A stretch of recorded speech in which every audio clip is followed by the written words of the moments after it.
Allez, salut à tous. En pleine révision pour le bac de maths? Parfait. Aujourd'hui, on plonge dans un morceau énorme du programme, la fonction logarithme népérien. Mon objectif est super simple.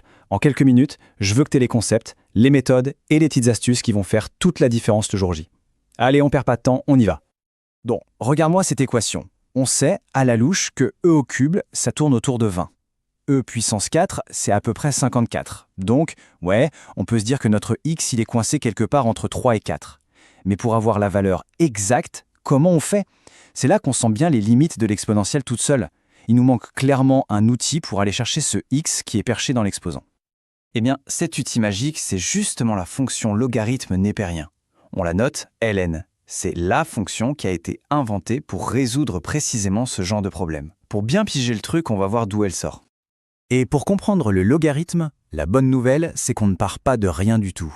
On va s'appuyer sur une fonction que tu connais déjà par cœur, l'exponentielle. Souviens-toi de sa courbe. Elle démarre doucement, elle passe par le point 0,1, et puis elle explose vers le haut, une croissance fulgurante.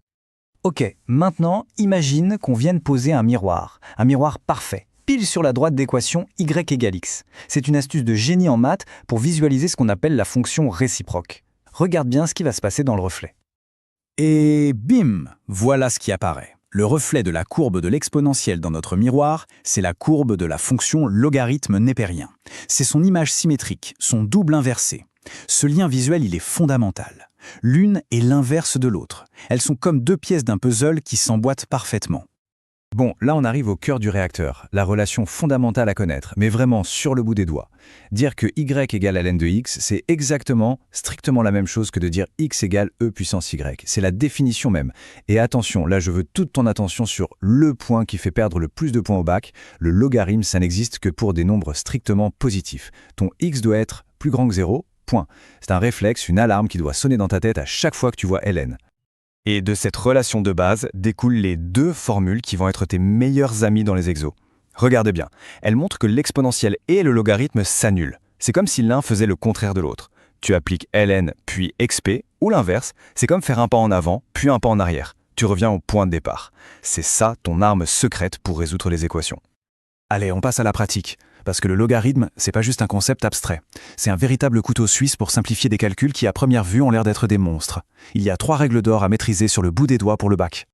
Première règle d'or, la plus célèbre, le logarithme d'un produit, c'est la somme des logarithmes. Ça transforme une multiplication, qui peut être compliquée, en une simple addition. Et on est tous d'accord, additionner, c'est beaucoup plus sympa que multiplier, surtout avec des expressions un peu longues. Regarde-moi cet exemple, c'est un classique du bac. Au début, ça fait un peu peur. Une somme de 2 logarithmes avec des racines carrées. Mais là, tu sors ta règle numéro 1, mais à l'envers. Tu transformes la somme des logs en log du produit. Et là, magie. Tu reconnais une identité remarquable. A plus B, A moins B. Ça donne 3 moins 2, c'est-à-dire 1. Et ln de 1, ça fait 0. C'est pas beau ça? D'un truc horrible, on arrive à 0. C'est la puissance de ces règles. On enchaîne avec la deuxième règle d'or, qui est un peu la sœur jumelle de la première. Le log d'un quotient, eh bien c'est la différence des logs. Pareil, ça transforme une division souvent pénible en une soustraction toute simple. Encore un outil de simplification massive. Et on arrive à la troisième règle. Et là, attention, c'est peut-être la plus puissante de toutes. Elle te permet de faire descendre l'exposant pour le transformer en un simple facteur qui se multiplie devant. Et ça, pour résoudre des équations où ton inconnu est en exposant, c'est juste la clé.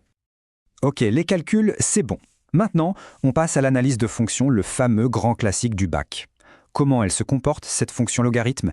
Quelles sont ses limites, ses variations? C'est absolument essentiel à maîtriser. Pour toute étude de fonction, le point de départ, le réflexe numéro 1, c'est quoi? La dérivée, bien sûr. Et celle du logarithme, elle est d'une simplicité magnifique. C'est 1 sur x. Et là, tu te rappelles ce qu'on a dit tout à l'heure, x doit être strictement positif. Du coup, sa dérivée 1 sur x, elle est comment?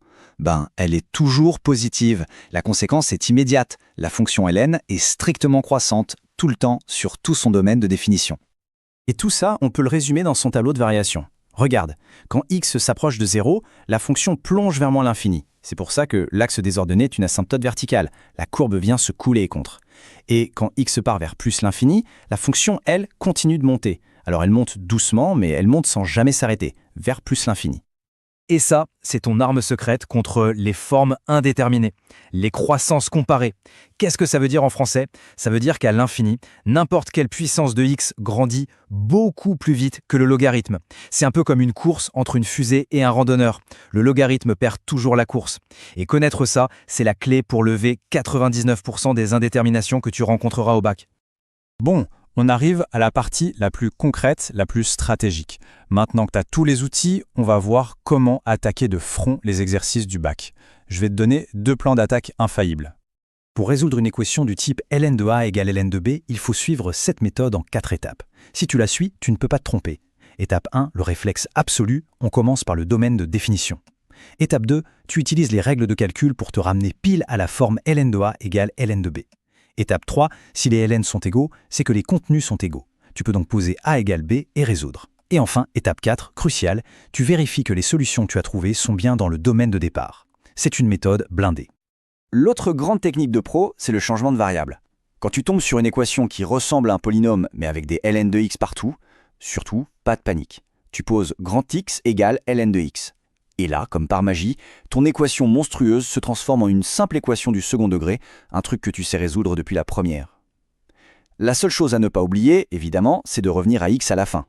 Pour finir, on va parler des 2 erreurs qui coûtent le plus cher au bac. Le premier, tu l'as compris, c'est d'oublier le domaine de définition. Ça doit être la première ligne que tu écris sur ta copie. La deuxième erreur, c'est d'inventer des règles de calcul. La plus classique, c'est celle-là. Attention, ln de a plus b, ce n'est pas du tout égal à ln de a plus ln de b. Jamais, au grand jamais. Ne tombe pas dans ce panneau. Voilà, maintenant tu as la définition, les propriétés, les règles de calcul et la stratégie pour attaquer sereinement n'importe quel exercice sur le logarithme. Mais garde bien en tête que cet outil, ce n'est pas juste un chapitre de maths pour le bac. Il est partout, dans le monde réel, dès qu'on a besoin de mesurer des choses sur des échelles de grandeur très différentes. Le pH en chimie, les décibels pour le son, l'échelle de Richter pour les séismes. C'est bien plus qu'un simple chapitre. Allez, bon courage pour les révisions, tu vas tout déchirer.